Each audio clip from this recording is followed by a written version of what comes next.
Oke. Assalamualaikum warahmatullahi wabarakatuh. Nah, silakan yang belum join ke Zoom meetingnya, silakan masuk in dan juga buka videonya ya. Ustazah mau lihat wajah-wajah anak-anaknya Ustazah hari ini.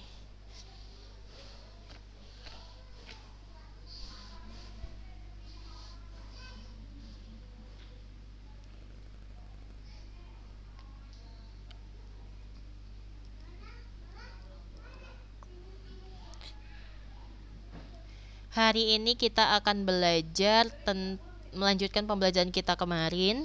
Dan udah keluar ya nak jadwal ujiannya. Jadi Ustazah harap untuk ujiannya dilaksanakan dengan sebaik mungkin. Karena kisi-kisinya juga sudah diberikan. Jadi Ustazah harap lakukan dan persiapkanlah yang terbaik untuk menghadapi ujian di semester akhir ini. Ya nak ya. Oke, yang udah in di situ ada Tasya Alfia Warda, Ainus, Sofi Nabila, Sofia Auriel Ardea. Silakan dibuka videonya nak. Saya mau lihat mukanya. Nah, kita hari ini akan bahas tentang polimeri.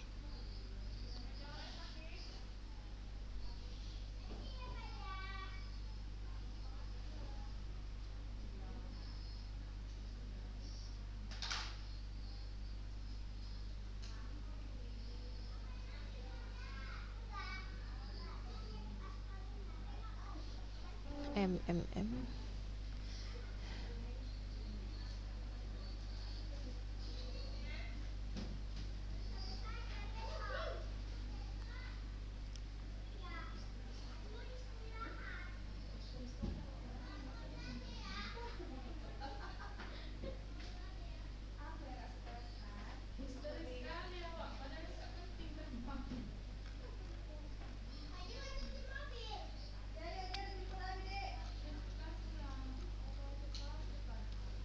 Kalian hari ini ada kegiatan apa nak? Makanya belum in teman-temannya yang lain. Ustazah chat bentar.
Oke.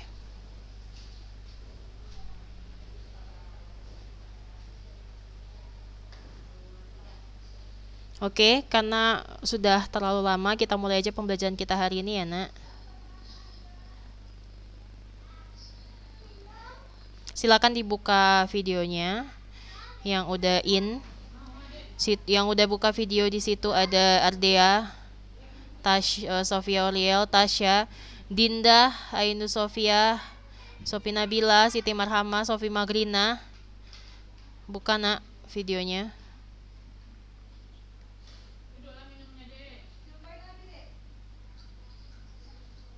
Oke. Bismillah, kita mulai pembelajaran hari ini. Pembelajaran kita hari ini adalah tentang polimeri. Minggu lalu kita belajar tentang apa? Coba Dea, Ardea. Minggu lalu kita belajar tentang apa Dea?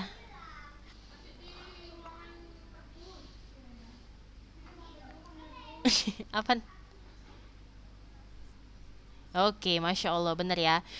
Jadi minggu lalu kita bahas tentang epistasis hipostasis. Sofia Oriel, nah yang kemarin epistasis hipostasis itu tentang tentang apa nak judul besarnya?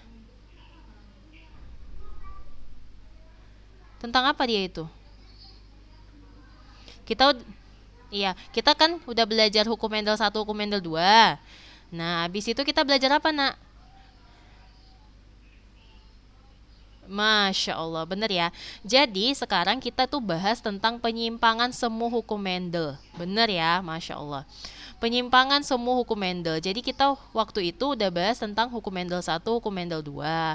Ternyata di penelitian berikutnya, di tahun-tahun berikutnya, banyak terjadi ketidak sepahaman atau penyimpangan dari hukum yang sudah dijabarkan oleh Bapak Mendel. Maka lahirlah penyimpangan semu hukum Mendel. Yang pertama, penyimpangan semu hukum Mendelnya adalah epistasis hipostasis. Nah, yang kedua ini adalah tentang polimeri. Oke, kita lihat ya, nak. Ada seorang ilmuwan yang namanya adalah Nelson Ehle membuktikan bahwasanya polimeri dia menyatakan bahwasanya terjadi polimeri ketika menyilangkan gandum kulit merah dengan gandum kulit putih. Sudah? Generasi F1-nya, hasil perbandingan tersebut, hasilnya adalah semuanya gandum kulit merah. Udah? Dia menyilangkan gandum kulit merah dengan gandum kulit putih, ya kan? Pas F1-nya dapat dialah. Ternyata semuanya hasilnya kulit merah, 100% kulit merah anak-anaknya. Nah, setelah itu dia silangkan kembali F1-nya dan dihasilkanlah F2. Ternyata hasilnya adalah perbandingan kulit merah dengan kulit putih sebesar 15:1. Kalau Bapak Mendel biasanya bilangnya kayak mana, nak? 9331 kan? Iya kan? Ternyata terjadi ketika dia silangkan sesama. Halo? Ketika dia silangkan sesama F1-nya, dihasilkanlah F2-nya dengan perbandingan 15:1. Kulit merah 15, kulit putih 1 buah. Sudah, dari perbandingan itu dapat diduga bahwa persilangan yang dilakukannya merupakan persilangan dihibrid. Jadi dari situ dia ngambil kesimpulan, oh kayaknya ini persilangan dua sifat beda deh atau dihibrid kayak gitu. Sudah? Kemudian perbandingan 15:1 itu merupakan modifikasi dari hukum Mendel mengenai persilangan dihibrid. Sudah, biasanya perbandingan hukum Mendel itu kan 9331 ya. Ya kan? Ternyata penelitian berikutnya memperlihatkan bahwa gen pembawa sifat merah itu sangat dominan terhadap 2 pasang alel dan dia menentukan sifat kulit merah. Jadi kalau ada gen alel si merah, pasti dia akan jadi merah. Gitu. Sudah? Karena dia sangat dominan. Kemudian diagram persilangannya bisa dilihat di sini. Ini diagram persilangannya, ternyata dihasilkanlah 15:1. Sudah? Berdasarkan hasil itu, peneliti kemudian menyimpulkan bahwasanya terdapatlah peristiwa yang namanya polimeri. Catat ya, polimeri itu adalah peristiwa dipengaruhinya satu ciri oleh banyak gen yang berdiri sendiri dan terjadi secara akumulatif. Ustazah ulangi, polimeri itu merupakan peristiwa terjadinya dipengaruhinya satu ciri oleh banyak gen yang berdiri sendiri dan terjadi secara akumulatif. Maksudnya adalah semakin banyak gen yang mempengaruhi, semakin nyata perbedaannya. Sudah? Contoh-contoh lain, misalnya warna kulit manusia. Sudah? Warna kulit manusia itu karena dipengaruhi oleh gen dari ibu bapaknya. Semakin banyak macamnya atau semakin banyak macam gen kulit itu banyak ya.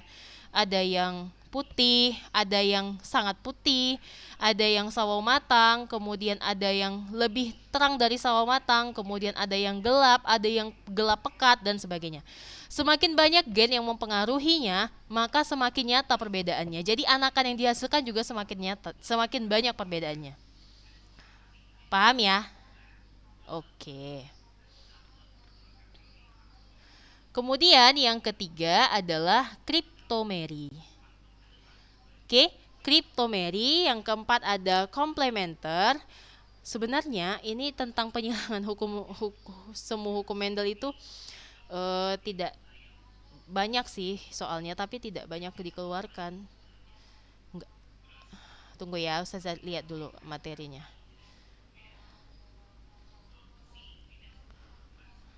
Biar nggak kita bahas semua, nanti yang keluar ujian aja kita bahas. Maksud Ustazah. Oke, bentar ya. Itu tadi. Oke, pautan seks. Oke.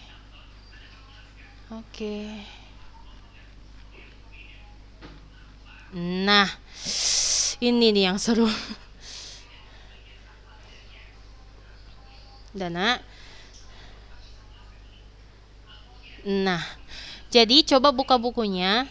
Kita gak bahas banyak-banyak tentang penyimpangan semu hukum Mendel ya, karena penyimpangan semu hukum Mendel itu sangat banyak sekali dan harus punya referensi yang banyak supaya bisa menjelaskannya secara mengerti atau membutuhkan waktu, maksud Ustazah. Jadi kita langsung masuk ke pewarisan sifat pada manusia. Ya nak ya, karena nanti kan di kisi-kisi biologi Ustazah, kisi-kisi biologi ulangan semester 6 itu ada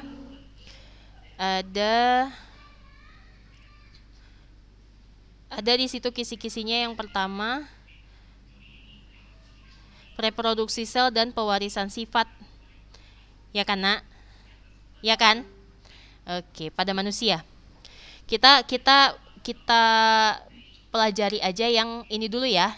Nanti kalau kita ada waktu kita sambungin tentang penyimpangan semu hukum Mendel. Oke? Ini ada 15 orang yang in, tapi kenapa cuman beberapa orang yang aktif videonya? Mana? Restu mana nih Restu? Siti Marhama, Ainus, Sofi Magrina, Askia, Zahrani, Najla, Sofi Nabila, Aisyah Ayu, mana wajahnya?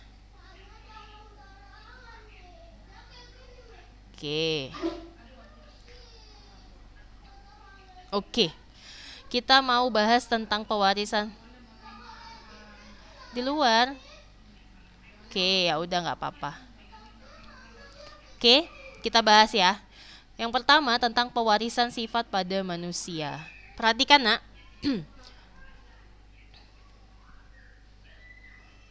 Oke. Jadi yang pertama kita pelajari tentang pewarisan sifat pada manusia ini, kita itu konsepnya sebenarnya kita jadi tahu tuh kenapa sifat-sifat yang nampak pada manusia itu bisa berbeda dari dari indukannya menuju anakannya. Kenapa sifat-sifat yang diturunkan itu berbeda, Ustazah? Ataupun kenapa Ustazah sifat yang ada pada nenek buyut Ana diwariskan kepada Ana? Ini maksudnya sifatnya bukan sifat konteks ini ya, Nak, bukan konteks kepribadian ya, bukan ya. Maksudnya sifat tampak pada tubuh. Misal, contoh, nenek buyut kamu itu orangnya kulit putih. Sudah. Sementara bapak ibu kamu kulitnya sawo matang atau menuju hitam lah gitu. Kemudian kamu lahir putih. Berarti kan sifat dari nenek buyut kamu itu diturunkan pada kamunya. Tidak diturunkan pada anaknya, tapi diturunkan pada cucunya. Itu kenapa bisa begitu? Bagaimana itu Ustazah gennya? Kita pelajari itu di sini. Oke nak, paham ya? Oke. Itu terjadi karena terjadi perkawinan. Misal contoh. Nih ya. Ustazah sebutkan aja bahwasanya ini bagan, kalau di sini katanya itu adalah silsilah pedigree yang dibuat untuk mengetahui pewarisan penyakit pada anggota keluarganya. Ustazah bikin aja di sini. Ini nenek buyut ya. Oke, nenek dan kakek kulit putih. Karena di sini warnanya putih ya. Gitu aja Ustazah buat ya, biar ngerti. Oke, nenek kakek dari pihak ayah itu kulitnya putih. Udah? Nenek kakek pada pihak ibu itu kulitnya putih. Ya kan? Oke. Kemudian lahirlah dari pihak ayah, kakaan ayah atau tante kalian itu kulitnya putih sementara ayah kulit hitam. Sudah? Kemudian dari pihak ibu, lahirlah ibu itu kulit putih. Ketika ayah dan ibu melakukan perkawinan, maka anakannya ternyata ada yang kulit putih, ada yang kulit hitam. Paham ya? Ustazah contohkannya ke kulit, walaupun di sini nampak di situ adalah tentang pedigree. Paham ya nak ya? Oke, nah itu yang kita bahas di sini. Yang pertama adalah tentang abnormalitas dan penyakit keturunan. Sifat abnormal itu adalah sifat yang tidak umum pada populasi manusia. Kalian bisa mengetahui sifat abnormal itu, misal dia memiliki ciri-ciri yang berbeda daripada manusia normal pada umumnya. Namanya aja dia abnormal. Gitu ya. Nah, kelainan abnormal ini bisa terjadi karena sifat genetis atau turunan yang diturunkan dari indukan menuju anakan. Sudah? Oke. Yang pertama ada namanya pewarisan penyakit hormon melalui autosom. Ustazah mau tanya, autosom itu apa nak? Ayo, kita udah bahas. Autosom, gonosom, autosom itu apa nak? Autosom itu apa? Ayo, autosom itu apa? Kemarin kita udah bahas itu, autosom, gonosom pada kromosom.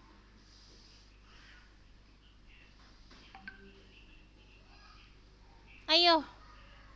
Mana ini wajah-wajahnya kok nggak nampak ya? Siti Marhamah, Ainus, Sofi Magrina Askia, Zahrani Nabila.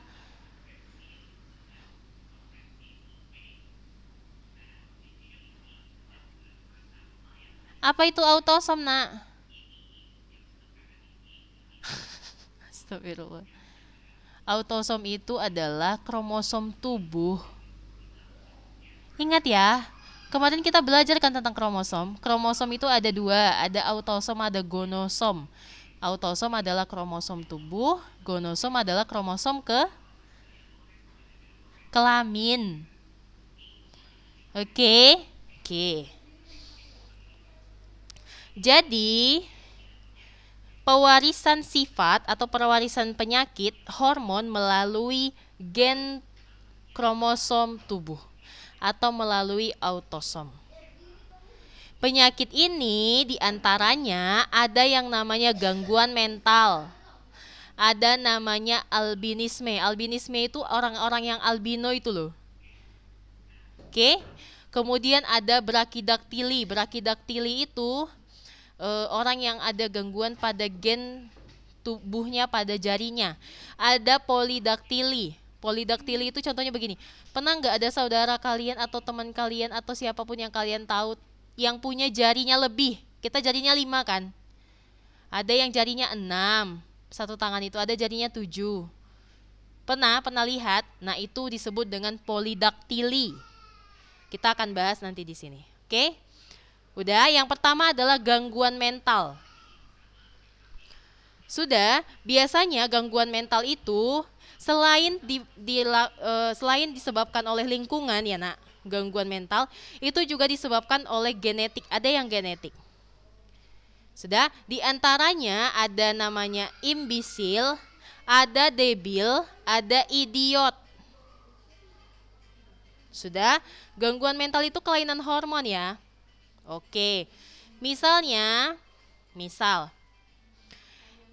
untuk penyakit fenilketonuria atau FKU, atau gangguan mental, kita bilang saja gangguan mental ya, itu disebabkan karena keturunan. Ada juga yang disebabkan karena keturunan. Ketika disebabkan karena keturunan, maka si penderitanya akan menyebabkan atau terjadinya kerusakan pada otaknya sehingga dia terkesan terlihat idiot. Oke? Nah, itu terjadi bila si induk atau si parental atau si orang tua memiliki gen pembawa sifat gangguan mental itu. Misal, genotipnya adalah perempuan normal karies itu pembawa ya nak. Dia normal tapi sebenarnya dalam dirinya itu ada pembawa gen. Ketika dia kawin, dia akan menurunkan anaknya gangguan mental. Paham ya? Oke, normal karies. Kemudian kawin dengan laki-laki yang juga normal pembawa gangguan mental tadi. Maka hasilnya adalah jika mempunyai anak, maka hasilnya adalah 25% normal, orang normal, kemudian 50% orang normal carrier atau orang normal pembawa, dan sangat disayangkan 25% lagi anaknya pasti gangguan mental yang namanya FKU. Oke, paham ya? Oke. Yang kedua, dari penyakit yang disebabkan oleh gen tubuh tadi atau autosom, ada albinisme namanya. Albinisme itu, nah ini yang paling banyak pernah dilihat ya. Albinisme itu adalah kelainan yang disebabkan ketidakmampuan tubuh membentuk pigmen melanin. Jadi nak, nih mana Ustazah mau lihat warna kulitnya anaknya Ustazah? Ada yang kulit putih nggak? Oh, Sofia Oriel kulit putih, Maisara putih, Tasya putih. Oke. Jadi ya, dengar ya. Jadi albinisme itu adalah kelainan pada kulit yang tidak mampu memproduksi pigmen melanin. Jadi ketika seseorang itu kulitnya makin gelap, berarti kandungan pigmen melanin pada kulitnya itu semakin tinggi. Sudah? Oke. Nah, ada namanya penyakit albinisme. Albinisme itu adalah orang yang tidak mampu tubuhnya membentuk pigmen melanin, makanya dia albino. Atau putih aja semua. Rambutnya putih, alisnya putih, kemudian bulu-bulu yang ada di tubuhnya itu putih, kulitnya putih, semuanya putih. Keadaan itu menyebabkan penderita albino itu tidak memiliki pigmen pada kulitnya, tidak memiliki pigmen pada iris atau warna kulitnya menjadi putih, iris matanya putih, rambutnya pun putih. Sudah? Itu termasuk penyakit keturunan ya. Nah, albino itu termasuk penyakit keturunan. Oke? Disebabkan oleh apa Ustazah? Kita lihat gennya. Parentalnya adalah seorang apabila anaknya albino, maka bisa dipastikan bahwasanya yang pertama, parental atau orang tuanya adalah orang yang normal carrier atau orang yang normal tapi pembawa gen albino. Nikah dengan orang albino, maka hasil anaknya adalah 50% normal atau normal pembawa, dan setengah lagi anaknya sudah dipastikan adalah albino. Udah? Kemudian kondisi kedua adalah apabila orang normal carrier atau orang normal pembawa gen albino nikah dengan orang yang pembawa gen albino, maka hasil anakannya bisa seperempat atau 25% pasti albino. Gimana caranya mengetesnya Ustazah?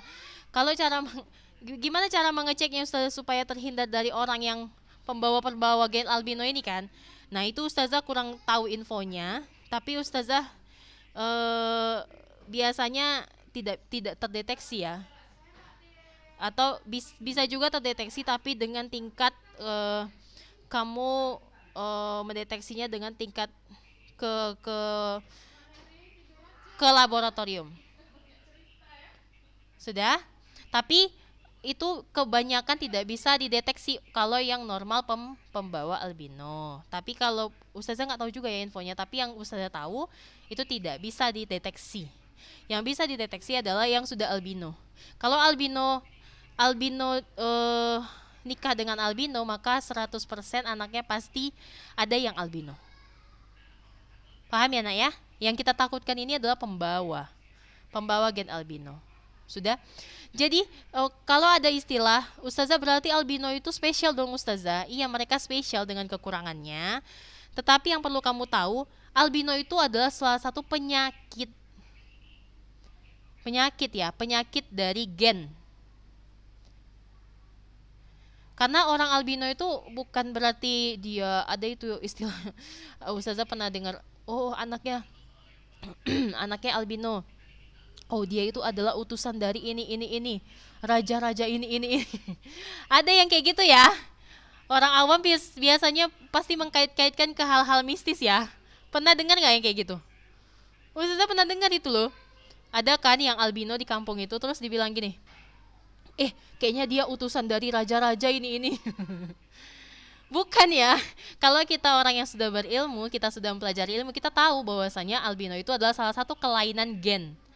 Yang mana ternyata kulit dia tidak mampu memproduksi pigmen melanin. Sehingga nak kalau kulitnya tidak mampu memproduksi pigmen melanin, maka dia yang albino itu sangat sensitif terhadap cahaya. Dan biasanya orang-orang albino itu tidak bisa lama-lama di bawah cahaya matahari, karena abis itu mereka pasti lemes pingsan, nggak tahan. Gitu. Sudah? Itu salah satu penyakit. Jangan dikait-kaitkan ya sama hal-hal mistis ya. Nah, kalau udah belajar gini, arahnya nggak ke sana lagi. Oke nak? Oke, itu albino atau albinisme. Yang ketiga ada brakidaktili. Oke, brakidaktili itu adalah kelainan pada ruas-ruas jari manusia yang memendek. Jari-jarinya pendek gitu nak. Nah, kelainan pada ruas-ruas jari yang memendek ini itu disebabkan oleh gen rupanya. Sudah? Kita lihat diagram perkawinannya sesama penderita brakidaktili atau jangan diukur-ukur jari-jarinya ya. Kalian normal semua kok. Udah? Kita lihat diagram perkawinannya. Orang yang sesama penderita brakidaktili atau jari-jarinya memendek. Orang yang brakidaktili kawin dengan orang yang brakidaktili, maka hasilnya 25% letal. Letal itu maksudnya apa bisa dibilang ya, agak kasar juga ini nak. Tunggu ya.